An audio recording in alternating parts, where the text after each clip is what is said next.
ನನ್ನ ಡೆಲಿವರಿ ಸ್ಟೋರಿನ ನಿಮ್ಮ ಹತ್ರ ಎಲ್ಲ ಶೇರ್ ಮಾಡ್ಕೊತಾ ಇದ್ದೀನಿ. ಸೊ ತುಂಬ ಜನ ತುಂಬ ಕ್ವಶನ್ಸ್ ಕೇಳ್ತಿದ್ದೀರಾ ನನ್ನ ಬಗ್ಗೆ, ಪಾಪು ಬಗ್ಗೆ, ಮತ್ತು ನನ್ನ ವೆಯ್ಟ್ ಲಾಸ್ ಬಗ್ಗೆ, ಮತ್ತು ಪಾಪು ವೆಯ್ಟ್ ಬಗ್ಗೆ. ಈ ಥರದ್ದೆಲ್ಲ ತುಂಬ ಕ್ವಶನ್ಸ್ ಇದೆ. ಬೇಬಿ ಹೆಡ್ ಡೌನ್ ಆಗಿದೆ, ಸೊ ವೆಯ್ಟ್ ಮಾಡೋಣ ನಾರ್ಮಲ್ ಡೆಲಿವರಿಗೆ ಅಂತ ಹೇಳಿದ್ರು. ಮ್ಯೂಕಸ್ ಪ್ಲಗ್ಗು ನನಗೆ ರಿಲೀಸ್ ಆಗಿತ್ತು. 5th ಹೋಗಿ ಅಡ್ಮಿಟ್ ಆಗಿ ಇಂಡ್ಯೂಸ್ ಮಾಡಿಸ್ಕೊಂಡ್ರೆ ಅಟ್ಲೀಸ್ಟ್ 6th ಆಗತ್ತೆ ಪಾಪು ಅಂತ ಅನ್ಕೊಂಡಿದ್ದು. ಸೊ ನಾನು ಸುಸು ಮಾಡ್ಕೊಂಡ್ಬಿಟ್ನಾ ಅಂತ. ಬಟ್ ನನಗಾಗಲೇ ಲೇಬರ್ ಪೇನ್ ಸ್ಟಾರ್ಟ್ ಆಗಿತ್ತು. ನೋಡಿದ್ರೆ ಸ್ವಲ್ಪ ಗ್ರೀನ್ ಡಿಸ್ಚಾರ್ಜ್ ಕಾಣಿಸ್ತು ನನಗೆ. ಸೊ ಗ್ರೀನ್ ಬಂತು ಅಂತಂದ್ರೆ ಒಳಗಡೆ ಪಾಪು ಮೆಕೋನಿಯಂ ಪಾಸ್ ಮಾಡ್ಕೊಂಡಿದೆ ಅಂತಾನೆ ಅರ್ಥ. ಇನ್ನೊಂದು 1/2 hour to 1 hour ಡೆಲಿವರಿ ಆಗ್ಬಿಡುತ್ತೆ ಅನ್ನೋ ಥರ ಅಷ್ಟು ಪೇನು. ಒಂದು 5-6 ಸೆಂಟಿಮೀಟರ್ ಓಪನ್ ಆಗ್ಬಿಟ್ಟಿದೆ ಅನ್ಸುತ್ತೆ ಅಂತ ನಾನು ಅನ್ಕೊಂಡಿದ್ದೆ. ಕೇಸ್ ಪಾಪು ಏನಾದರೂ ನೀರು ಕುಡಿದ್ಬಿಡ್ತು ಅಂತಂದ್ರೆ ಅದಕ್ಕೆ ನಾವು ಜವಾಬ್ದಾರಿ ಅಲ್ಲ ಅಂತ ಹೇಳ್ದ. ಸೌಂಡ್ ಕೇಳಿಸ್ತು. I was like, oh my god, ಕಣ್ಣಲ್ಲಿ ಹಂಗೆ ನೀರು ಹರ್ಕೊಂಡು ಹೋಗ್ತಾ ಇದೆ.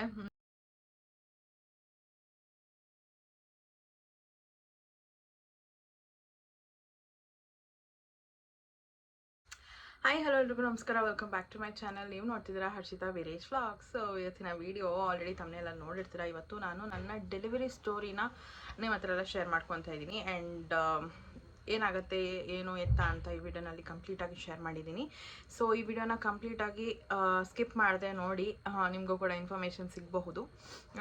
ಸೊ ಅದಕ್ಕೂ ಅಂದರೆ ವಿಡಿಯೋ ಸ್ಟಾರ್ಟ್ ಮಾಡೋದಕ್ಕೂ ಮುಂಚೆ ಯಾರೆಲ್ಲ ನನ್ನ ಚಾನಲ್ಗೆ ಸಬ್ಸ್ಕ್ರೈಬ್ ಆಗಿಲ್ಲ ಬೇಗ ಹೋಗಿ ಸಬ್ಸ್ಕ್ರೈಬ್ ಆಗಿ ಆ್ಯಂಡ್ ಬೆಲ್ಲೈಕನ್ನ ಕ್ಲಿಕ್ ಮಾಡಿ. ಸೊ ದಟ್ ನನ್ನೆಲ್ಲ ವಿಡಿಯೋಸ್ ನಿಮಗೆ ಫಸ್ಟ್ ಬರುತ್ತೆ ಅಂತ ಹೇಳ್ತಾ ಲೆಟ್ಸ್ ಸ್ಟಾರ್ಟ್ ದ ವಿಡಿಯೋ.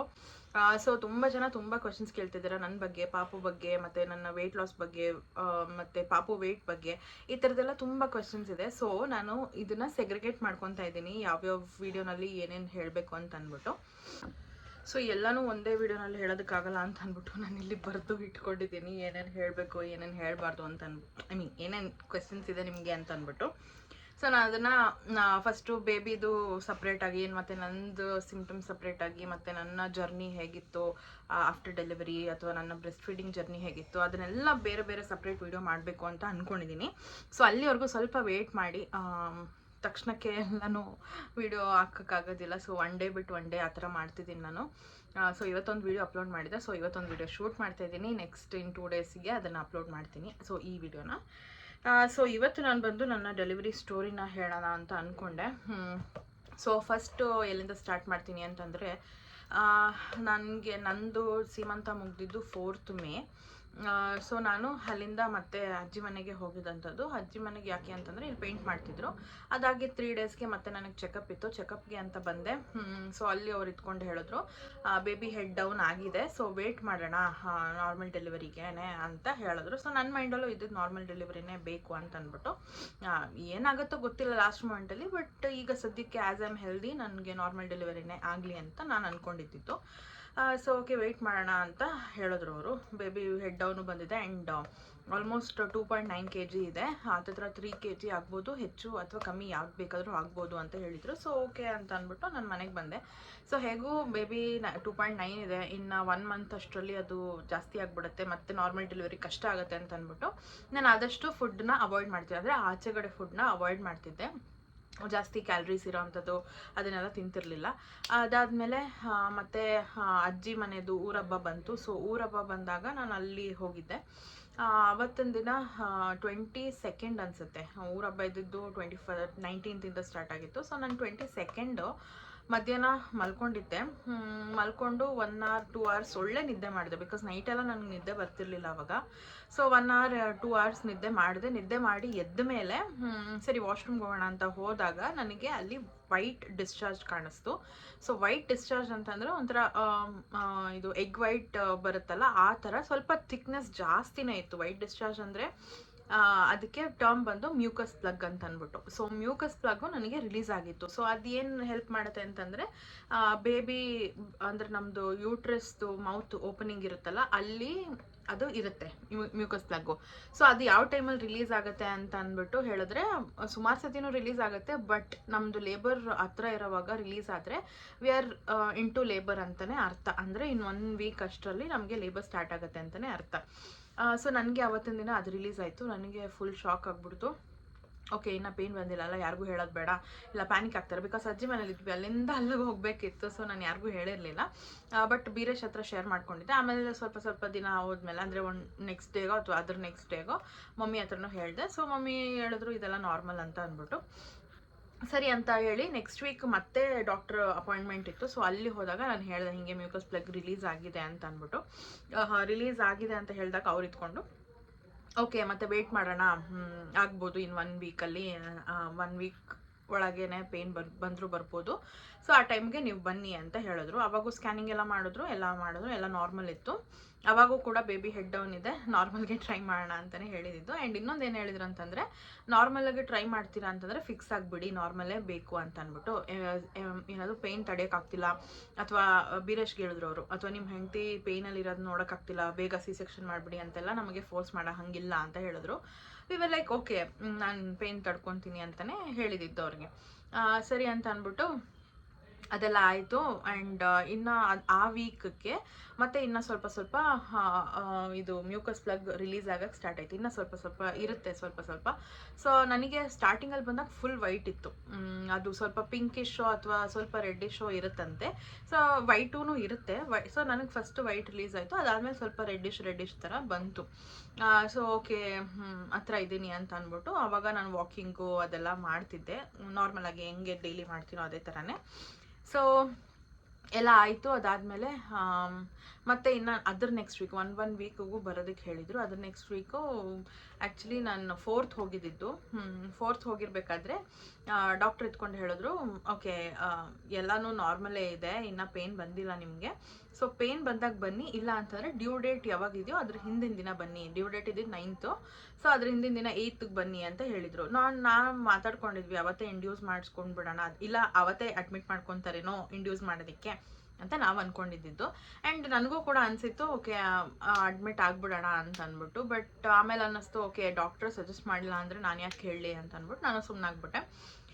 ಸರಿ ಅಂತ ಹೊರಗಡೆ ಬಂದಾಗ ಹಂಗೂ ವಿನುತಾ ಹೇಳಿದ್ಲು ಕೇಳು 6th ಮಾಡ್ತಾರಾ ಅಂತ ಅಂದ್ಬಿಟ್ಟು ನನಗೇನೋ ಅಷ್ಟೊಂದು ಇಂಟ್ರೆಸ್ಟ್ ಇರಲಿಲ್ಲ. ಸರಿ ಅಂತ ಅಂದರೆ ಇದಕ್ಕೆ ಹೋದ್ವಿ ನಾವು, ಎಲ್ಲಿ ಮಾಲ್ಗೆ. ನೀವು ನೋಡಿರ್ತೀರ ಅನಿಸುತ್ತೆ ಆ ವ್ಲಾಗು. 4th ನಾವು ಮಾಲ್ಗೆ ಹೋಗಿದ್ದು. ಸೊ ಮಾಲ್ಗೆ ಹೋಗಿ ಅಲ್ಲಿಂದ ಬಂದು ಮತ್ತೆ ನೈಟ್ ಡಿನ್ನರ್ಗೆ ಹೋಗಿ ಮತ್ತೆ ನೈಟ್ ಬಂದ್ವಿ. 9:30 10 ಗಂಟೆ ಹತ್ತತ್ರ ಆಗಿತ್ತು. ಆವಾಗ ವಿನುತಾ ಸ್ಟಾರ್ಟ್ ಮಾಡ್ಕೊಂಡ್ಲು ನನ್ನದು 6th ಒಳ್ಳೆ ಡೇಟ್ ಇದೆ, ಅವತ್ತು ಏಕಾದಶಿ ಬೇರೆ, ಅಂದರೆ 24 ಇಯರ್ಸಲ್ಲಿ ಒಂದ್ಸತಿ ಬರೋವಂಥ ಏಕಾದಶಿ ಅಂತೆ, ತುಂಬ ಒಳ್ಳೇದು ಅಂತ ಹೇಳಿದ್ಲು. ಅವತ್ತು ಮಾಡಿಸ್ಕೊ, ನಂದು 6 ಬರುತ್ತೆ, ಆ ಮಗುದು 6 ಬರುತ್ತೆ, ಶಿಲ್ ಬಿ ಸೂಪರ್ ಗ್ರೇಟ್ ಅಂತ ಅಂದ್ಬಿಟ್ಟು ಹೇಳ್ತಾ ಇದ್ಲು. ಶಿ ಅಂತಲ್ಲ ಇಟ್ ವಿಲ್ ಬಿ ಅಂತ, ಅವಾಗಿನ್ನ ಹಿ ನಾವು ಗೊತ್ತಿರಲಿಲ್ಲಲ್ಲ. ಸೊ ಹಂಗಂದ್ಲು. ಸರಿ ಅಂತ ಅಂದ್ಬಿಟ್ಟು ನನಗೂ ಯಾಕೋ ಮೈಂಡ್ ಚೇಂಜ್ ಆಯಿತು. ಆ್ಯಂಡ್ ಬೀರೇಶು ಕೂಡ ಮೈಂಡ್ ಚೇಂಜ್ ಮಾಡಿಕೊಂಡ್ರು. ಮಮ್ಮಿನೂ ಆಯಿತು ನೋಡಿ ಅಂತ ಹೇಳಿದ್ರು. ಸೊ ನಾನೇನು ಮಾಡಿದೆ, ಮೆಸೇಜ್ ಮಾಡಿದೆ ಡಾಕ್ಟ್ರಿಗೆ ನೈಟು, ಈ ಥರ ಮನೆಯಲ್ಲಿ ಹೇಳ್ತಿದ್ದಾರೆ 6th ಇಸ್ ಗುಡ್ ಡೇ ಅಂತ ಅಂದ್ಬಿಟ್ಟು. ಸೊ ನಾಳೆ ಬಂದು ನಾನು ಅಡ್ಮಿಟ್ ಆಗ್ತೀನಿ, ಇಂಡ್ಯೂಸ್ ಮಾಡಿಬಿಡಿ, 6th ಅಷ್ಟರಲ್ಲಿ ಆಗಬಹುದು ಅಂತ. ಅಂದರೆ ನಾನು ಅಂದ್ಕೊಂಡಿದ್ದು ಆಬ್ವಿಯಸ್ಲಿ 24 hours ಆದರೂ ಬೇಕು ಲೇಬರ್ ಪೇಯ್ನ್ ಬರೋದಕ್ಕೆ, ಅಂದರೆ ಫಸ್ಟ್ ಪ್ರೆಗ್ನೆನ್ಸಿನಲ್ಲಿ. ಸೊ ನಾನು ಅಂದ್ಕೊಂಡೆ 5th ಹೋಗಿ ಅಡ್ಮಿಟ್ ಆಗಿ ಇಂಡ್ಯೂಸ್ ಮಾಡಿಸ್ಕೊಂಡ್ರೆ ಅಟ್ಲೀಸ್ಟ್ 6th ಆಗತ್ತೆ ಪಾಪು ಅಂತ ಅಂದ್ಕೊಂಡಿದ್ದು. ಸರಿ ಆಯಿತು. ಡಾಕ್ಟ್ರು ಕೂಡ ಓಕೆ ಬನ್ನಿ, ನನ್ನ ಟೀಮ್ ಇರ್ತಾರೆ, ಬೆಳಗ್ಗೆ 9:30 ಬನ್ನಿ, ಇಂಡ್ಯೂಸ್ ಮಾಡ್ತಾರೆ ಅಂತೆಲ್ಲ ಹೇಳಿದರು. ಸರಿ we were ready to go. ಆಯಿತಾ. ಅದಾದಮೇಲೆ ಸರಿ ಅಂದ್ಬಿಟ್ಟು ನೈಟ್ ಹೋಗಿ ಮಲ್ಕೊಂಡ್ವಿ. ನೈಟೆಲ್ಲ ಸ್ವಲ್ಪ ನಿದ್ದೆ ಬರಲಿಲ್ಲ ಈ ಒಂದು ಇದರಿಂದ. ಯೂಶ್ವಲಿ ಬರಲ್ಲ, ಬಟ್ ಆದರೂ ಇದೊಂದು ತಲೆಯಲ್ಲಿ ಇತ್ತಲ್ಲ, ಸೊ ಇದರಿಂದ ನಿದ್ದೆ ಬರಲಿಲ್ಲ. ಸರಿ ಅಂತ ಅಂದ್ಬಿಟ್ಟು ಹಂಗೂ ಹಿಂಗೂ ಒತ್ತಲಾಡ್ಕೊಂಡು ನಾನು ಬೀರೇಶ್ ಇಬ್ಬರು ಮಲ್ಕೊಂಡು ಬೆಳಗ್ಗೆ ಒಂದು 6-6:30 ನನಗೇನೋ ಒಂಥರ ಈ ಸುಸು ಮಾಡಿದಾಗ ಬರುತ್ತಲ್ಲ ಫೋರ್ಸು, ಆ ಥರ ಬಂತು. ನಾನು ಏನಿದು ನಾನು ಸುಸು ಮಾಡ್ಕೊಂಡ್ಬಿಟ್ನಾ ಅಂತ. ಬಟ್ ನಾನು ಸುಸು ಮಾಡ್ಕೊಂಡಿರಲಿಲ್ಲ. ನೋಡಿದ್ರೆ ಸ್ವಲ್ಪನೇ ಏನದು ಅದೇನಂತಾರೆ ಆಮ್ನಿಯೋಟಿಕ್ ಫ್ಲೂಯಿಡು ರಿಲೀಸ್ ಆಗ್ತಾ ಇತ್ತು. ಓಕೆ ಫುಲ್ ಪ್ಯಾಂಟ್ ಒದ್ದೆ ಆಗಿಬಿಟ್ಟಿದೆ. ಬಟ್ ನನಗೆ ಯೂರಿನ್ ಬ್ಲಾಡರ್ ತುಂಬಿದೆ, ನನಗೆ ಗೊತ್ತಾಗ್ತಿದೆ ನಾನು ಯೂರಿನ್ ಹೋಗಿಲ್ಲ ಅಂತ ಅಂದ್ಬಿಟ್ಟು. ಸೊ ನೋಡಿದ್ರೆ ಸ್ವಲ್ಪನೇ ಹೋಗ್ತಾ ಇತ್ತು. ಎದ್ದುಬಿಟ್ಟು ವಾಶ್ರೂಮ್ ಹೋಗಿ ಬಂದು ಪ್ಯಾಂಟ್ ಚೇಂಜ್ ಮಾಡಿಕೊಂಡು ಪ್ಯಾಡ್ ಹಾಕ್ಕೊಂಡು ಅದಾದಮೇಲೆ ನಾನು ಬೀರೇಶ್ಗೂ ಹೇಳಿದೆ, ನಮ್ಮ ಮಮ್ಮಿಗೂ ಹೇಳಿದೆ ಈ ಥರ ಆಗ್ತಿದೆ ಅಂತಂದ್ಬಿಟ್ಟು. ಅದಾದಮೇಲೆ ಡಾಕ್ಟ್ರಿಗೂ ಕಾಲ್ ಮಾಡಿ ಈ ಥರ ನನಗೆ ವಾಟರ್ ಲೀಕ್ ಆಗ್ತಿದೆ ಅಂತ ಹೇಳಿದೆ. ಲೀಕ್ ಆಗ್ತಿತ್ತಷ್ಟೇ, ಗಶ್ ಆಫ್ ವಾಟರ್ ಹೋಗಲಿಲ್ಲ, ಅಂದರೆ ಒಂದೇ ಸತಿನೇ ಹೋಗಲಿಲ್ಲ, ಲೀಕ್ ಆಗ್ತಾಯಿತ್ತು. ಸರಿ, ಅದ್ರಲ್ಲಿ ಗೊತ್ತಾಗಲ್ಲ, ನಾನು ಬೇರೆ ಬ್ರೌನ್ ಕಲರ್ ಪ್ಯಾಂಟ್ ಹಾಕ್ಕೊಂಡಿದ್ದೆ. ಸೊ ಯಾವ ಕಲರ್ ಹೋಗ್ತಿತ್ತು ಏನು ಎತ್ತ ಅಂತ ಏನು ಗೊತ್ತಾಗಲಿಲ್ಲ. ಸೊ ಅದಾದಮೇಲೆ ಪ್ಯಾಡ್ ಹಾಕಿದ್ನಲ್ಲ, ಸೊ ಓಕೆ ನೋಡೋಣ ಒಂದು ಸ್ವಲ್ಪ ಹೊತ್ತಿಗೆ ಅಂತ ಅಂದ್ಬಿಟ್ಟು ಅಂದ್ಕೊಂಡಿದ್ದೆ. ಆ್ಯಂಡ್ ಸರಿ ಡಾಕ್ಟ್ರ್ ಇದ್ಕೊಂಡು ಓಕೆ ಸ್ನಾನ ಮಾಡಿ ಅಂದರೆ ಬನ್ನಿ ಏನದು ಹಾಸ್ಪಿಟಲ್ಗೆ ಅಂತ ಹೇಳಿದ್ರು. ಸರಿ ಆಯಿತು ಡಾಕ್ಟರ್, ನಾನು ಫ್ರೆಶ್ ಅಪ್ ಆಗಿಬಿಟ್ಟು ಬರ್ತೀನಿ ಒಂದು 8 ಗಂಟೆ ಅಷ್ಟರಲ್ಲಿ ಅಂತ ಹೇಳಿದೆ. ಓಕೆ ಅಂತ ಹೇಳಿದ್ರು. ಅದಾದಮೇಲೆ ನಾನು ಸ್ನಾನಕ್ಕೆ ಅಂತ ಹೋದೆ. ಬಿಕಾಸ್ ಯಾವಾಗ ಯಾವಾಗ ಸ್ನಾನ ಮಾಡಿಸ್ತಾರೋ ಏನೋ ಗೊತ್ತಿಲ್ಲ.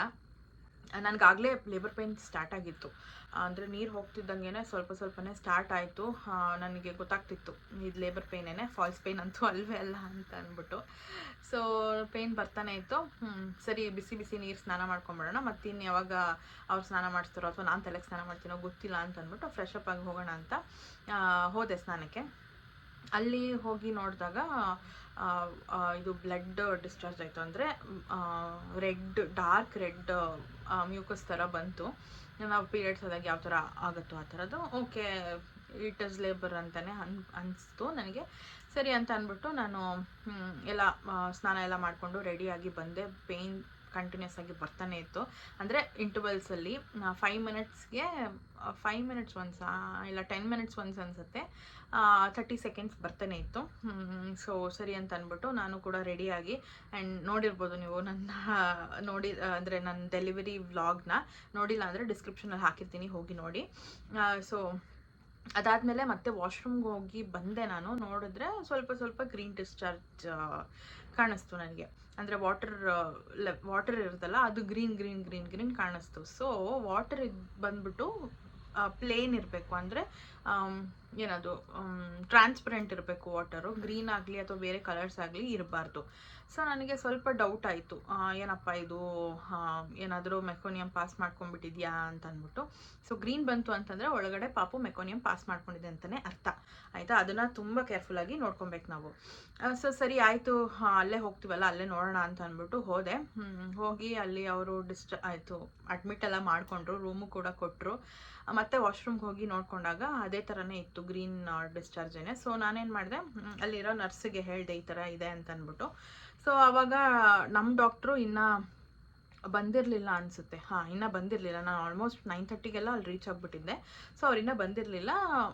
ಜೂನಿಯರ್ ಡಾಕ್ಟರ್ ಏನಿದ್ರು ಅವ್ರು ಬಂದು ಏನದು NST ಅಲ್ಲ, NST ಮುಂಚೆನೇ ಮಾಡಿದ್ರು, ಅಂದರೆ ಜೂನಿಯರ್ ಡಾಕ್ಟ್ರು NST ಮಾಡಿ ಕರೆಕ್ಟ್ ಟೈಮ್ಗೆ ಯಾವ ಇಂಟರ್ವಲ್ಸಲ್ಲಿ ನಿಮ್ಗೆ ಪೇಯ್ನ್ ಬರ್ತಿದೆ ಅಂತೆಲ್ಲ ತಿಳ್ಕೊಂಡು ಅದು ಲೇಬರ್ ಪೇಯ್ನಾ ಅಥವಾ ಏನು ಫಾಲ್ಸ್ ಪೇಯ್ನ್ ಅಂತ ಕನ್ಫರ್ಮ್ ಮಾಡಿಕೊಂಡು ಅದಾದಮೇಲೆ ಅಡ್ಮಿಟ್ ಮಾಡ್ಕೊಂಡಿದ್ದು. ಸೊ ಅಡ್ಮಿಟ್ ಎಲ್ಲ ಆದಮೇಲೆ ನಾನು ಹಿಂಗೆ ಹೇಳ್ದೆ, ಗ್ರೀನ್ ಡಿಸ್ಚಾರ್ಜ್ ಆಗ್ತಿದೆ ಅಂತ ಹೇಳಿದಾಗ ಇವರು ಅವ್ರ ಹೆಸರೇನಪ್ಪ ಜೂನಿಯರ್ ಡಾಕ್ಟ್ರು ಬಂದು PV ಮಾಡಿದ್ರು. ಸೊ ಅವರು PV ಮಾಡಿದಾಗ ಯಪ್ಪ ನನಗೆ ನಿಜವಾಗ್ಲೂ ಒಬ್ಬರು ಕಮೆಂಟ್ ಹಾಕಿದ್ರು, ನಾನು PV ಮಾಡಿದಾಗ ಏನೂ ಪೇಯ್ನ್ ಇರಲಿಲ್ಲ ಅಂತ ನಾನು ಹಿಂದಿನ ವೀಡಿಯೋನಲ್ಲಿ ಹೇಳಿದ್ದೆ, ಫಸ್ಟ್ ಟೈಮ್ PV ಮಾಡಿದಾಗ. ಬಟ್ ಅವ್ರು ಹೇಳಿದರು ಡೆಲಿವರಿ ಟೈಮಲ್ಲಿ PV ಮಾಡ್ತಾರೆ, ಈ ಜನ್ಮದಲ್ಲಿ ಮಾಡಿಸ್ಕೋಬಾರ್ದು ಅಂತ ಅನಿಸುತ್ತೆ, ಆ ಥರ ಇರುತ್ತೆ ಪೇಯ್ನ್, ನೋಡಿ ಬೇಕಾದರೆ ನೀವು ಅಂತ ಅಂದ್ಬಿಟ್ಟು. ನಿಜವಾಗ್ಲೂ ಲಿಟ್ರಲಿ ಆ ಒಂದು ಡೆಲಿವರಿ ಪೇಯ್ನ್ ಬರ್ತಿದ್ದಕ್ಕೂ ಇವ್ರು PV ಮಾಡಿದ್ದಕ್ಕೂ O my god ನಿಜಷ್ಟು pain ಆಯ್ತಂದರೆ ಇದೇ ಡೆಲಿವರಿ ಪೇಯ್ನ್ ಅಂತ ಹೇಳ್ತಿದ್ದಾರೆ. ನಾನು ಈ ರೇಂಜ್ಗೆಲ್ಲ ಪೇಯ್ನ್ ಆಗಿಬಿಟ್ರೆ ಹೆಂಗಪ್ಪ ತಡ್ಕೊಳ್ಳಿ ನಾನು ಅಂತ ನಾನು ಸರಿ ಅಂದ್ಬಿಟ್ಟು PV ಮಾಡಿದ್ರು. ಅವ್ರು ಇದ್ಕೊಂಡು ಹೇಳಿದ್ರು ಅಲ್ಲೂ ಕೂಡ ಗ್ರೀನ್ ಡಿಸ್ಚಾರ್ಜೇ ಬಂತು, ಬಟ್ ಅವ್ರು ಹೇಳಿದ್ರು ಮೆಮ್ಬ್ರೈನ್ ಇನ್ನೂ ಓಪನ್ ಆಗಿಲ್ಲ, ಸೈಡಲ್ಲಿರೋ ವಾಟರ್ ಬಂದಿರ್ಬೋದು ಅಂತ ಅಂದ್ಬಿಟ್ಟು. ಹೌದಾ ಓಕೆ ಅಂತ ಅಂದ್ಬಿಟ್ಟು ಏನು ಮಾಡಿದ್ರು, ನಾನು ಹಾಕಿದ್ದ ಪ್ಯಾಡ್ನ ಬಿಸಾಕ್ಬಿಟ್ಟು ಬೇರೆ ಹೊಸ ಅವರೇ ಪ್ಯಾಡ್ ಕೊಟ್ಟರು, ಅದನ್ನು ಹಾಕ್ಕೊಂಡಿದ್ದೆ. ಆ್ಯಂಡ್ ಮತ್ತೆ ವಾಶ್ರೂಮ್ಗೆ ಹೋಗೋ ಥರ ಆಯಿತು. ಮತ್ತೆ ಹೋಗಿ ಬಂದು ನೋಡಿದಾಗ ಸಿಕ್ಕಾಬಟ್ಟೆ ಆಗಿಬಿಟ್ಟಿತ್ತು. ಜೊತೆಗೆ NST ಕೂಡ ಹಾಕಿದ್ದಾರೆ ಹೊಟ್ಟೆ ಮೇಲೆ, ಜೊತೆಗೆ ಡ್ರಿಪ್ಸ್ ಕೂಡ ಹಾಕಿದ್ದಾರೆ. ನನಗೆ ಪೇಯ್ನ್ಸ್ ಬರ್ತಾ ಇದೆ ಯಾವ ರೇಂಜಿಗೆ ಅಂತಂದರೆ ಇನ್ನೊಂದು 1/2 hour to 1 hour ಡೆಲಿವರಿ ಆಗಿಬಿಡುತ್ತೆ ಅನ್ನೋ ಥರ ಅಷ್ಟು ಪೇಯ್ನು. ಐ ಡೋಂಟ್ ನೋ, ನಿಮಗೆಲ್ಲ ಅದು ಹೆಂಗಿರುತ್ತೆ ಅಂತ ಗೊತ್ತಿಲ್ಲ ಅಂತ ಗೊತ್ತಿರೋರು ಗೊತ್ತಿರುತ್ತೆ, ಒಬ್ಬೊಬ್ರಿಗೆ ಅಷ್ಟೊಂದು ಪೇಯ್ನ್ ಬರೋದಿಲ್ಲ. ಬಟ್ ನನಗೆ ಸಿಕ್ಕಾಪಟ್ಟೆ ಪೇಯ್ನ್ ಬಂದಿತ್ತು. ಆ್ಯಂಡ್ ಇಂಟರ್ವಲ್ಸ್ ಕೂಡ ಕಮ್ಮಿ ಶಾರ್ಟ್ ಆಗ್ತಾನೇ ಇತ್ತು. ಸೊ ನಾನು ಅಂದ್ಕೊಂಡೆ ಮೇ ಬಿ ಲೇಬರ್ ಹತ್ರ ಇರ್ಬೋದು, ಐ ಥಿಂಕ್ ಒಂದು 5-6 ಸೆಂಟಿಮೀಟರ್ ಓಪನ್ ಆಗಿಬಿಟ್ಟಿದೆ ಅನಿಸುತ್ತೆ ಅಂತ ನಾನು ಅಂದ್ಕೊಂಡಿದ್ದೆ. ಬಟ್ ನೋ, ಜಸ್ಟ್ 2 ಸೆಂಟಿಮೀಟರ್ ಅಷ್ಟೇ ಓಪನ್ ಆಗಿದ್ದು ನಂದು. ಅಷ್ಟಕ್ಕೇ ಅಷ್ಟು ಪೇನ್ ಆಗ್ತಿತ್ತು ಲಿಟ್ರಲಿ. ನಾನಂತೂ ಅವರು NSTನೂ ಮಾಡ್ತಿದ್ದಾರೆ ಎಷ್ಟೊತ್ತು ಗೊತ್ತಾ, ನಾನು 9:30ಗೆ ಹೋಗಿದ್ದಕ್ಕೆ ಒಂದು 11 o'clock ಹಂಗೆ NST ಸ್ಟಾರ್ಟ್ ಮಾಡಿದ್ರು. 2 o'clock 2:15ವರೆಗೂ NST ಮಾಡ್ತಾನೆ ಇದ್ದಾರೆ. ನನಗೆ ಆ ಕಡೆ ಈ ಕಡೆ ತಿರ್ಗೋಕ್ಕಾಗ್ತಾ ಇಲ್ಲ, ಪೇನ್ ಬರ್ತೈತೆ, ಸೆಕೆ ಆಗ್ತಾಯಿದೆ. ಓ ಮೈ ಗಾಡ್, ನಾನು ಅವತ್ತು ನರ್ಕ ನೋಡ್ಬಿಟ್ಟಿದ್ದೆ. ಅದಾದಮೇಲೆ ಮೇನ್ ಡಾಕ್ಟ್ರು ಬಂದರು. ಅವ್ರು OTನಲ್ಲಿದ್ದರು, ತುಂಬ ಎಮರ್ಜೆನ್ಸಿ ಇತ್ತು ಅಂದ್ಬಿಟ್ಟು ಮೇನ್ ಡಾಕ್ಟ್ರು ಬಂದರು 2:30ಗೆ. ಆಗ ಅವರು PV ಮಾಡಿ ನೋಡಿದಾಗ ಗೊತ್ತಾಗಿದ್ದು ಮೆಕೋನಿಯಮ್ ಪಾಸ್ ಆಗಿಬಿಟ್ಟಿದೆ ಫುಲ್ಲು ಅಂತ ಅಂದ್ಬಿಟ್ಟು. ಮೆಮ್ಬ್ರೇನ್ ಕೂಡ ಓಪನ್ ಆಗಿದೆ, ಮೆಕೋನಿಯಮ್ ಪಾಸ್ ಆಗಿಬಿಟ್ಟಿದೆ. ಇನ್ನು ಸ್ವಲ್ಪ ಹೊತ್ತು ನಾವು ಅಂದರೆ ವೆಯ್ಟ್ ಮಾಡ್ಬೋದು, ನೀವಿನ್ನೂ ವೆಯ್ಟ್ ಮಾಡ್ಬೋದು, 6 hours ವೆಯ್ಟ್ ಮಾಡ್ಬೋದು, ನಾರ್ಮಲ್ ಡೆಲಿವರಿನೇ ಆಗುತ್ತೆ. ಬಟ್ ಇನ್ ಕೇಸ್ ಪಾಪು ಏನಾದರೂ ನೀರು ಕುಡಿದ್ಬಿಡ್ತು ಅಂತಂದರೆ ಅದಕ್ಕೆ ನಾವು ಜವಾಬ್ದಾರಿ ಅಲ್ಲ ಅಂತ ಹೇಳಿದ್ರು. ನನಗೆ ಇದ್ರ ಬಗ್ಗೆ ಎಲ್ಲ ಗೊತ್ತಿದ್ದರಿಂದ I was like totally fine with C-section. ಯಾಕಂದರೆ ಮೆಕೋನಿಯಮ್ ಪಾಸ್ ಮಾಡಿಕೊಂಡು ಅದನ್ನೇನಾದರೂ ಪಾಪು ಕುಡಿತು ಅಂದರೆ ಅದು ಜೀವಕ್ಕೆ ಅಪಾಯ. ಸೊ ನನಗೆ ಗೊತ್ತಿದ್ದರಿಂದ ನನಗೆ ಗೊತ್ತಾಯಿತು ಮೆಕೋನಿಯಮ್ ಪಾಸ್ ಆಗಿದೆ ಅಂತ. ನಾನು ಹೇಳ್ತಾನೆ ಇದ್ದೆ, ಬಟ್ ಅವರು ಕೇಳಲಿಲ್ಲ. ಅಂದರೆ ಇವರು ಜೂನಿಯರ್ ಡಾಕ್ಟ್ರು, ಸೀನಿಯರ್ ಡಾಕ್ಟ್ರು ಬಂದಾಗ ಅವ್ರಿಗೆ ಗೊತ್ತಾಯಿತು. ಸೊ ಅದಾದಮೇಲೆ ಇಮಿಡಿಯೇಟ್ C-section ಮಾಡೋಣ ಅಂತ ಹೇಳಿದ್ರು. ಆಮೇಲೆ ಅವರು ಕೇಳಿದ್ರು, ನಾನು ಹೇಳ್ತಾನೆ ಇದ್ದೆ ಅಲ್ಲಿರೋ ನರ್ಸ್ಗಳಿಗೆಲ್ಲ ಪೇಯ್ನ್ ಜಾಸ್ತಿ ಇದೆ ಅಂತ.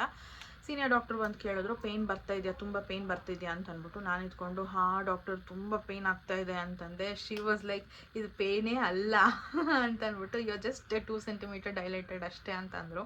I was like oh my god ಅಂದ್ಕೊಂಡು, ಓಕೆ ಅವ್ರು ಹೆಂಗೂ C-section ಹೇಳಿದ್ದಾರೆ, ಫಸ್ಟು ಹೋಗಿ ಮಾಡಿಸ್ಕೊಂಬಿಡೋಣ ಅನ್ನೋ ಥರ ಇತ್ತು. ಬಿಕಾಸ್ ಅಷ್ಟು ಪೇಯ್ನ್ ಇತ್ತು. ಜಸ್ಟ್ 2 ಸೆಂಟಿಮೀಟರ್ಗೆ ಅಷ್ಟು ಪೇಯ್ನ್ ಅಂತಂದರೆ ಇನ್ನು ನಾನು 10 ಸೆಂಟಿಮೀಟರ್ವರೆಗೂ ಹೆಂಗೆ ತಡೀತಿದ್ದೆ ದೇವ್ರಿಗೆ ಗೊತ್ತು ನಿಜವಾಗ್ಲೂ. ಹೆಂಗೋ ದೇವ್ರ ದಯೆಯಿಂದ ಪಾಪು ಕೂಡ ಸೇಫಾಗಿತ್ತು, ನಾನು ಕೂಡ ಸೇಫಾಗಿದ್ದೆ. ಓಕೆ, OTಗೆ ಕರ್ಕೊಂಡೋದ್ರು. OTಗೆ ಕರ್ಕೊಂಡೋಗಿ ಅಲ್ಲಿ ಅವರು ಅನಸ್ತೇಷಿಯಾ ಡಾಕ್ಟ್ರು ಇಂಜೆಕ್ಷನ್ ಹಾಕೋದಕ್ಕೆ ಅಂತ ಅಂದ್ಬಿಟ್ಟು ನನ್ನನ್ನು ಮಾತಾಡಿಸ್ತಾ ಇದ್ದಾರೆ. ನನಗೆ ಪೇಯ್ನ್ಸ್ ಬರ್ತಾನೇ ಇದೆ. ಅವ್ರು ಇದ್ಕೊಂಡು, ನಿಮ್ಗೆ ಯಾವ ಪಾಪು ಬೇಕು, ಗರ್ಲ ಬಾಯ ಅಂತಂದರು. ನಾನು ಇದ್ಕೊಂಡು, ಡಾಕ್ಟರ್ ಒಂದು ನಿಮಿಷ ಇರಿ, ನಂಗೆ ಪೇಯ್ನ್ ಬರ್ತಾ ಇದೆ ಅಂತಂದೆ ನಾನು. ಅದಕ್ಕೆ ಅವ್ರು ಇದ್ಕೊಂಡು, ಪೇಯ್ನ್ ಬರೋದಕ್ಕೆ ಅಮ್ಮ ಮಾತಾಡ್ಸೋದು, ಅಂದರೆ ಅದು ನಿಮ್ಗೆ ಗೊತ್ತಾಗಬಾರ್ದು ಅಂತಲೇ ಅದು ಇಂಟ್ರ್ಯಾಕ್ಟ್ ಮಾಡೋದು ನಾವು ಅಂತ ಹೇಳಿದ್ರು. ಸರಿ ಅಂತ ಅಂದ್ಬಿಟ್ಟು ಅವ್ರು ಇಂಜೆಕ್ಷನ್ ಕೊಟ್ಟರು.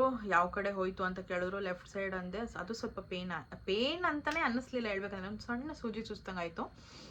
ಇಷ್ಟೆಲ್ಲ ಪೇಯ್ನ್ ತಿಂದಿರ್ಬೇಕಾದ್ರೆ ಆ ಸಣ್ಣ ಸೂಜಿ ಪೇಯ್ನ್ ಏನು ಅಂತ ಅಂದ್ಬಿಟ್ಟು ಅದೇನು ಅಷ್ಟು ಪೇಯ್ನ್ ಆಗಲಿಲ್ಲ. ಅದಾದಮೇಲೆ ಫುಲ್ ನಂಬಾಗೋಯ್ತು. ಡಾಕ್ಟ್ರು ಬಂದರು, ಕಣ್ಮೇಲೆ ಬಟ್ಟೆ ಹಾಕಿದ್ರು, ಕಟ್ ಮಾಡಿದ್ರು. ನನಗೆ ಗೊತ್ತಾಗಲಿಲ್ಲ ಕಟ್ ಮಾಡಿದ್ದೆಲ್ಲ, ಬಿಕಾಸ್ ತುಂಬ ಏನದು ಅನಸ್ತೇಷಿಯಾ ಪವರ್ ಜಾಸ್ತಿ ಆಗಿಬಿಟ್ಟಿತ್ತು. ಸೊ ನನಗೇನೂ ಗೊತ್ತಾಗಲಿಲ್ಲ. ಅದಾದ ಒಂದು 5-10 ಮಿನಿಟ್ಸ್ಗೆ ಅಳೋ ಸೌಂಡ್ ಕೇಳಿಸ್ತು. I was like oh my god, ಕಣ್ಣಲ್ಲಿ ಹಂಗೆ ನೀರು ಹರ್ಕೊಂಡು ಹೋಗ್ತಾ ಇದೆ. ಅನಸ್ತೇಷಿಯಾ ಡಾಕ್ಟ್ರು ಬಂದ್ಬಿಟ್ಟು ಕಣ್ಪಟ್ಟಿ ತೆಗೆದು, ಹರ್ಷಿತಾ ನಿಮಗೆ ಮಗಳು ಹುಟ್ಟಿದಾಳೆ ನೋಡಿ ಅಂತಂದರು. ಕಣ್ಪಟ್ಟಿ ತೆಗೆದಿದ ತಕ್ಷಣ ಬ್ಲ್ಯಾಕೆ ತಾನೇ ಕಾಣೋದು, ಆದರೂ ಏನೋ ಒಂದು ಹಿಂಗೆ ಕಾಣ್ತು. ಸೊ ನೋಡಿದೆ. ಅದಾದಮೇಲೆ ಅವರು ಟೈಮ್ ಕೂಡ ತೋರಿಸಿದ್ರು, ನನ್ನ ಮಗಳು ಹುಟ್ಟಿದ್ದು. ಸೊ ತುಂಬ ಖುಷಿ ಆಯಿತು. ಅದಾದಮೇಲೆ ಮತ್ತೆ ಕಣ್ಣು ಬಟ್ಟೆ ಹಾಕ್ಬಿಟ್ರು. ಅದಾದಮೇಲೆ ನಂಗೆ ಫುಲ್ ನಿದ್ದೆ ಬಂದ್ಬಿಡ್ತು, ನಿದ್ದೆ ಮಾಡಿಬಿಟ್ಟೆ. ಬಟ್ ಮಿಡಲಲ್ಲಿ ನನಗೆ ಗೊತ್ತಾಗ್ತಿದೆ, ಅವರು ಅಲ್ಲೆಲ್ಲ ಕ್ಲೀನ್ ಮಾಡ್ತಿರೋದು ಅದೆಲ್ಲ ಗೊತ್ತಾಗ್ತಿದೆ ನನಗೆ. ಕ್ಲೀನ್ ಹೆಂಗೆ ಮಾಡಿದ್ರು ಏನು ಎತ್ತ ಅಂತ, ಅಂದರೆ ಹಿಂಗೆಲ್ಲ ಆಡಿಸ್ತಾಯಿದ್ರು ಕ್ಲೀನ್ ಮಾಡೋದಕ್ಕೆ. ಕ್ಲೀನ್ ಮಾಡೋ ಇದರಲ್ಲಿ ನಾನು ಬೆಳಗ್ಗೆ ಒಂದು ಅರ್ಧ ಇಡ್ಲಿ ತಿಂದಿದ್ದಿದ್ದು ಅಷ್ಟೇ. ಅದು ಹೆಂಗೆ ನನಗೆ ವಾಪಸ್ ವಾಮಿಟ್ ಆಗ್ತಿದೆ. ನಾನು ಡಾಕ್ಟ್ರ್ ವಾಮಿಟ್ ಬರ್ತಿದೆ ಅಂತಂದೆ. ಹೌದಾ, ಇರಿ ಬರ್ತಾರೆ ಅಂತಂದರು. ಯಾರೂ ಬರಲೂ ಇಲ್ಲ, ಏನೂ ಇಲ್ಲ. ನಾನು ಹಂಗೆ ಓಕೆ ಅಂದ್ಕೊಂಡು ನುಂಗ್ತಾ ಇದ್ದೆ. ಅದಾದಮೇಲೆ ಮತ್ತೆ ಇನ್ನೊಂದು ಸತಿ ವಾಮಿಟ್ ಬಂತು. ಸರಿ ಅಲ್ಲೇ ಮಾಡ್ಕೊಳ್ಳಿ ಅಂತಂದರು. ಬಟ್ ನನಗೆ ಅದೆಲ್ಲ ಆಗಲಿಲ್ಲ. ಸರಿ ಅಂದ್ಬಿಟ್ಟು ಹಂಗೆ ಹಿಂಗೆಲ್ಲ ಸವರ್ಕೊಂಡು ಇದು ಮಾಡಿಕೊಂಡೆ. ಸವರ್ಕೊಂಡಿಲ್ಲ, ಹಾಗೆ ನುಂಗ್ಕೊಂಡು ಇದು ಮಾಡಿದೆ. ಹಿಂಗೆ ಕೈ ಎರಡು ಹಿಂಗೆ ಹಾಕ್ಬಿಟ್ಟಿರ್ತಾರೆ, ಲಾಕ್ ಮಾಡಿಬಿಟ್ಟಿರ್ತಾರೆ. ಸೊ ಎಲ್ಲ ಆದಮೇಲೆ ನನ್ನನ್ನು OTಗೆ ಶಿಫ್ಟ್ OT ಅಲ್ಲ, ICUಗೆ ಶಿಫ್ಟ್ ಮಾಡಿದ್ರು. ನಾನು ಡೈರೆಕ್ಟಾಗಿ ನಮ್ಮ ರೂಮ್ಗೆ ಶಿಫ್ಟ್ ಮಾಡ್ತಾರೆ ಅಂತ ಅಂದ್ಕೊಂಡೆ. ಬಟ್ ICUಗೆ ಶಿಫ್ಟ್ ಮಾಡಿದ್ರು, ಯಾಕಂದರೆ ನಮ್ಮನ್ನು ಅಬ್ಸರ್ವೇಷನಲ್ಲಿ ಇಡಬೇಕಾಗಿತ್ತು ಅಂತ ಅಂದ್ಬಿಟ್ಟು. ಅಬ್ಸರ್ವೇಷನಲ್ಲಿ ಇಟ್ಟರು. ಅದಾದಮೇಲೆ 6 hours ಆದಮೇಲೆ ನೀರು ಕೊಟ್ಟರು. ಆ್ಯಂಡ್ ಒಬ್ಬೊಬ್ಬರೇ ಬಂದು ಮಾತಾಡ್ಸ್ಕೊಂಡು ಹೋಗ್ತಿದ್ರು. ನಾನು ಇನ್ನೂ ಪಾಪುನ ಸರಿಯಾಗಿ ನೋಡಿರಲಿಲ್ಲ. ಕೇಳಿದೆ ಎಲ್ಲರನ್ನೂ ಹೆಂಗಿದ್ದಾಳೆ ಅಂತ. ಎಲ್ಲ ನಿನ್ನ ಥರನೇ ಇದ್ದಾಳೆ ಅಂತ ಹೇಳ್ತಿದ್ರು. ನನ್ನ ಥರ ಮತ್ತು ನನ್ನ ತಂಗಿ ಥರ ಅಂತ ಅಂದ್ಬಿಟ್ಟು. ಅದಾದಮೇಲೆ ನನ್ನ ತಂಗಿ ಬಂದು ಫೋಟೋ ತೋರಿಸಿದ್ಲು. ಬಟ್ ಆದರೂ ನಾನು ಸರಿಯಾಗಿ ನೋಡೋಕ್ಕಾಗಲಿಲ್ಲ. ಅದಾದಮೇಲೆ ಪಾಪುನೇ ಕರ್ಕೊಂಡು ಬಂದರು, ಅಂದರೆ ಬ್ರೆಸ್ಟ್ ಫೀಡ್ ಮಾಡೋದಕ್ಕೆ ಅಂತ ಅಂದ್ಬಿಟ್ಟು. ಬಟ್ ನನಗೆ ಇನ್ನೂ ಹಾಲು ಬರ್ತಿರ್ಲಿಲ್ಲ ಆವಾಗ. ಬಟ್ ಆದರೂ ಸ್ವಲ್ಪ ಅದು ಲ್ಯಾಚ್ ಮಾಡಿದ್ರೆ ಅದು ಬಾಡಿ ಸ್ಟಿಮ್ಯುಲೇಟ್ ಆಗಿ, ಅಂದರೆ ಬ್ರೆಸ್ಟ್ ಸ್ಟಿಮ್ಯುಲೇಟ್ ಆಗಿ ಮಿಲ್ಕ್ ಪ್ರೊಡ್ಯೂಸ್ ಆಗುತ್ತೆ ಅನ್ನೋದ್ರಿಂದ ಪಾಪುನ ಕರ್ಕೊಂಡು ಬರ್ತಿದ್ರು ಎವ್ರಿ 2 hours. ಅದಾದಮೇಲೆ ಫಸ್ಟ್ ಕರ್ಕೊಂಬಂದಾಗ ಸಿಸ್ಟರ್ ತೋರಿಸಿ ಪಾಪುನ ನಾನು ನೋಡೇ ಇಲ್ಲ ಅಂತ ಅಂದೆ. ತೋರಿಸಿದ್ರು. ಶಿ ವಾಸ್ ಸೋ ಕ್ಯೂಟ್ ಗೊತ್ತಾ. ಅದಾದಮೇಲೆ ಮತ್ತೆ ಅವ್ರು ಕರ್ಕೊಂಡೋದ್ರು. ಮತ್ತು ನೈಟೆಲ್ಲ ನಾನು ICUನಲ್ಲೇ ಇದ್ದೆ. ಬಿಕಾಸ್ ಅನಸ್ತೇಶಿಯಾ ಪವರ್ ಇಳಿಬೇಕಾಗಿತ್ತು, ಆ ಪೇಯ್ನ್ ಎಲ್ಲ ಹೋಗಬೇಕಾಗಿತ್ತು. ಸೊ ಪೇಯ್ನ್ ಬಂದಾಗೆಲ್ಲ ಅಂದರೆ ಅವರೇ ಇನಿಷಿಯೇಟಿವ್ ತೊಗೊಂಡು ಬಂದು ಪೇಯ್ನ್ ಕಿಲ್ಲರ್ಸ್ನ ಹಾಕ್ತಿದ್ರು. ಸೊ ನನಗೇನು ಅಷ್ಟು ಪೇಯ್ನ್ ಗೊತ್ತಾಗ್ತಿರ್ಲಿಲ್ಲ. ಆಮೇಲೆ ಸ್ವಲ್ಪ ಹೊತ್ತಾದ್ಮೇಲೆ ಸೈಡಿಗೆ ತಿರುಗಿ ಆ ಕಡೆ ತಿರುಗಿ ಅಂತ ಹೇಳಿದ್ರು. ನೀರು ಕೊಟ್ಟರು, ಕುಡಿದೆ. ಏನೂ ಪ್ರಾಬ್ಲಮ್ ಆಗಿಲ್ಲ, ವಾಮಿಟ್ ಏನೂ ಆಗಲಿಲ್ಲ, ಕಾಂಪ್ಲಿಕೇಶನ್ಸ್ ಏನೂ ಆಗಲಿಲ್ಲ. ಸರಿ ಅಂತ ಅಂದ್ಬಿಟ್ಟು ಬೆಳಗ್ಗೆ ಒಂದು 6:30 ಹಾಗೆ ನಮ್ಮ ರೂಮ್ಗೆ ಶಿಫ್ಟ್ ಮಾಡಿದ್ರು. So first step ಇಡಬೇಕಾದ್ರೆ O my god, ನಿಜವಾಗ್ಲೂ ಎಷ್ಟು ಅದೇ ಎಲ್ಲರೂ ಹೇಳ್ತಾರಲ್ಲ, ಏನದು ಫಸ್ಟ್ ಸ್ಟೆಪ್ ಇಡೋದು ಒಂದು ರೀಬರ್ತ್ ಥರ ಅಂತ ಅಂದ್ಬಿಟ್ಟು. ಅದು ನಿಜಾನೇ ಹೇಳಬೇಕಂತಂದರೆ. ತುಂಬ ಪೇಯ್ನ್ ಆಗಿತ್ತು. ಬಟ್ ಆದರೂ ಓಕೆ, ಆ ಪೇಯ್ನ್ ಕಿಲ್ಲರ್ಸ್ ಎಲ್ಲ ಕೊಟ್ಟಿದ್ರಲ್ಲ, ಸೊ ಅದರಿಂದ ಮ್ಯಾನೇಜ್ ಆಗ್ತಾಯಿತ್ತು. ಸೊ ಎಲ್ಲ ತಗೊಂಡು ಮತ್ತೆ ನಾನು ರೂಮ್ಗೆ ಹೋದೆ. ರೂಮ್ಗೆ ಹೋದಾಗ ಪಾಪು ತುಂಬ ಅಳ್ತಿದ್ಲಂತೆ. ಅವಾಗ ತಾನೇ ಹತ್ತು ಸಾಕಾಗಿ ಮಲ್ಕೊಂಡಿದ್ಲು. ಸ್ವಲ್ಪ ಹೊತ್ತು ಮಲ್ಗೆ ಇದ್ಲು. ಅದಾದಮೇಲೆ ಮತ್ತೆ ಇದ್ಲು. ಮತ್ತು ಫಾರ್ಮುಲಾನೇ ಕೊಡ್ತಿದ್ರು ಅವರು. ನೈಟೆಲ್ಲ ಫಾರ್ಮುಲಾನೇ ಕೊಟ್ಟಿದ್ದು, ಬಿಕಾಸ್ ನನ್ನ ಹತ್ರ ಬರ್ತಿರ್ಲಿಲ್ಲ. ಸೊ ಅದಾದಮೇಲೆ ಮತ್ತು ಪಾಪುಗೆ ಲ್ಯಾಚಿಂಗ್ ಎಲ್ಲ ಬಂದು ಹೇಳ್ಕೊಟ್ರು. ಅಂದರೆ ನನಗೆ ಹೇಳ್ಕೊಟ್ರು ಹೆಂಗೆ ಮಾಡೋದು ಏನು ಎತ್ತ ಅಂತ ಅಂದ್ಬಿಟ್ಟು. ಅದಾದಮೇಲೆ ಹಿಂಗೆ ಹೋಗ್ತಾಯಿತ್ತು. ನೈಟೆಲ್ಲ ನಾನು ಎದ್ದಿರ್ತಿದ್ದೆ ಫೀಡ್ ಮಾಡೋದಕ್ಕೆ ಅಂತಂದ್ಬಿಟ್ಟು. ಮಮ್ಮಿನೂ ಇರ್ತಿದ್ರು, ಅಜ್ಜಿನೂ ಇರ್ತಿದ್ರು. ಅದಾದಮೇಲೆ ಮಮ್ಮಿ ಬೆಳಗ್ಗೆ ಹೋಗ್ಬಿಡ್ತಿದ್ರು ಮನೆಗೆ ಟಿಫನ್ ಮಾಡೋಕ್ಕೆ ಮತ್ತು ಕಾಫಿ ತರೋದಕ್ಕೆ ನಮಗೆ ಅಂತ ಅಂದ್ಬಿಟ್ಟು. ಸೊ ಪಾಪು ಸ್ವಲ್ಪ ಅಳೋಳು, ಸ್ವಲ್ಪ ಎದೋಳೋಳು, ತುಂಬ ಮಲ್ಗೋಳು, ಈ ಥರ ಅರಳೋದು ಎಲ್ಲ ಇರ್ತಿತ್ತಲ್ಲ. ಸೊ ನನಗಷ್ಟು ನೋಡ್ಕೊಳಕ್ಕೆ ಬರ್ತಿಲ್ಲ. ಅಜ್ಜಿ ಇದ್ದರು, ಮಮ್ಮಿ ಇದ್ದರು. ಸೊ ಅವ್ರು ಮ್ಯಾನೇಜ್ ಮಾಡ್ತಿದ್ರು. ಫೀಡಿಂಗ್ ಮಾಡಬೇಕಾದ್ರೆ ಮಾತ್ರ ಸ್ವಲ್ಪ ಲ್ಯಾಚ್ ಮಾಡೋಕ್ಕೆ ಮಾತ್ರ ನಾನು ಎದ್ದೊಳ್ತಿದ್ದೆ. Every 2 hours ಎದ್ದೊಳ್ತಿದ್ದೆ. ಅದು ನನಗೆ ಸರಿಯಾಗಿ ನಿದ್ದೆನೇ ಬರ್ತಿರಲಿಲ್ಲ. ಆ್ಯಂಡ್ ಇನ್ನೊಂದೇನೆಂದರೆ ICUನಲ್ಲಿ ನಾನು ಇಡೀ ನೈಟ್ ನಿದ್ದೆನೇ ಮಾಡಿಲ್ಲ. ಖುಷಿಗೋ ಅಥವಾ ಪೇಯ್ನ್ಗೋ ಅಥವಾ ನನಗಿದೆಲ್ಲ ಹೊಸದು ಅಂತ ಅನಿಸಿದ್ದಕ್ಕೋ ಏನೋ ಗೊತ್ತಿಲ್ಲ, ನಿದ್ದೆನೇ ಮಾಡಲಿಲ್ಲ ನಾನು. ಸೊ ಒಂಥರ ಡಿಫ್ರೆಂಟ್ ಎಕ್ಸ್ಪೀರಿಯನ್ಸ್. ನಾನಂತೂ ಫಸ್ಟ್ ಟೈಮ್ ಈ ಥರ ಎಲ್ಲ ಎಕ್ಸ್ಪೀರಿಯನ್ಸ್ ಮಾಡಿದ್ದು. ಅಂದರೆ ಹೋಗಿ ಅಡ್ಮಿಟ್ ಆಗಿದ್ದು ಅಥವಾ ನನಗೆ ಒಂದು ಡ್ರಿಪ್ಸ್ ಹಾಕಿರಲಿಲ್ಲ ನಾನು ಇವತ್ತವರೆಗೂ. ಸೊ ಅದೇ ಫಸ್ಟು ಡೆಲಿವರಿನಲ್ಲೇ. ಸೊ ಒಂಥರ ಡಿಫ್ರೆಂಟಾಗಿತ್ತು ಎಲ್ಲ ಎಕ್ಸ್ಪೀರಿಯೆನ್ಸು. ಅಲ್ಲಿಂದ ಬಂದ ಮೇಲೆ ಹೇಗಿತ್ತು ಅಥವಾ ನನ್ನ ಬಾಡಿ ಯಾವ ಥರ ಇತ್ತು ಅಂತ ಅಂದ್ಬಿಟ್ಟು ನಾನು ಇನ್ನೊಂದು ವೀಡಿಯೋನಲ್ಲಿ ಶೇರ್ ಮಾಡ್ಕೊತೀನಿ. ಆ್ಯಂಡ್ ನೆಕ್ಸ್ಟ್ ವೀಡಿಯೋ ಬಂದು ಪಾಪು ಬಗ್ಗೆ ಸ್ವಲ್ಪ ಇನ್ಫಾರ್ಮೇಷನ್ ಕೊಡ್ತೀನಿ. ಆ್ಯಂಡ್ ಈ ವಿಡಿಯೋ ಇಲ್ಲಿಗೆ ಎಂಡ್ ಮಾಡ್ತೀನಿ. ಐ ಹೋಪ್ ನಿಮ್ಮೆಲ್ಲರಿಗೂ ಈ ವಿಡಿಯೋ ಇಷ್ಟ ಆಗಿದೆ ಅಂತ. ಇಷ್ಟ ಆಗಿದ್ದಲ್ಲಿ ಲೈಕ್ ಮಾಡಿ, ಶೇರ್ ಮಾಡಿ, ಕಮೆಂಟ್ ಮಾಡಿ ಆ್ಯಂಡ್ ಸಬ್ಸ್ಕ್ರೈಬ್ ಮಾಡ್ಕೊಳ್ಳಿ. ಬೆಲ್ಲೈಕನ್ನ ಕ್ಲಿಕ್ ಮಾಡಿ, ಸೊ ನನ್ನೆಲ್ಲ ವಿಡಿಯೋಸ್ ನಿಮಗೆ ಫಸ್ಟ್ ಬರುತ್ತೆ ಅಂತ ಹೇಳ್ತಾ thank you so much for watching. Bye.